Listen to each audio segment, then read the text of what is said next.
2026ရဲ့ favorite food ကတော့မာလာဖြစ်သွားပါပြီ Hello guys ဒီနေ့မှာ Emerald တက္ကသိုလ်နဲ့မနီမွေးမှာရှိတဲ့မာလာဆိုင်မှာမာလာသွားစားကြမှာဖြစ်ပါတယ်ဒီဆိုင်လေးရဲ့နာမည်ကတော့တွန်ဖြစ်ပါတယ်အခုသွားစားမဲ့ဆိုင်လေးကစားကောင်းတယ်လို့လည်းနာမည်ကြီးပါတယ်လူလည်းအရင်များပါတယ်အခု Emerald စားနေတဲ့နေရာတော့ဇုံဘီပါဘာလို့လဲဆိုတော့စုံ A ဖြစ်တဲ့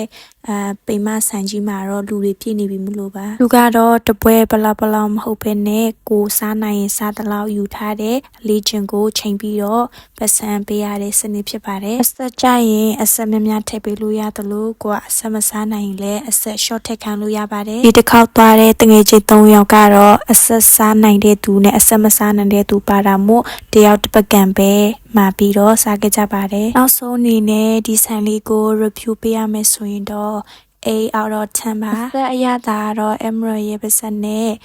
တော်ပြီမဲ့အပေါ်အငန်တော့ Emerald အတွက်နည်းနည်းပေါ်ပါတယ်တန်တာအထုံးဆက်ကတော့အကုန်လုံးအဆင်ပြေပါတယ်ကဲဗီဒီယိုအဆုံးထိကြည့်ပေးလို့ကျေးဇူးအများကြီးတင်ပါတယ် bye bye see you next video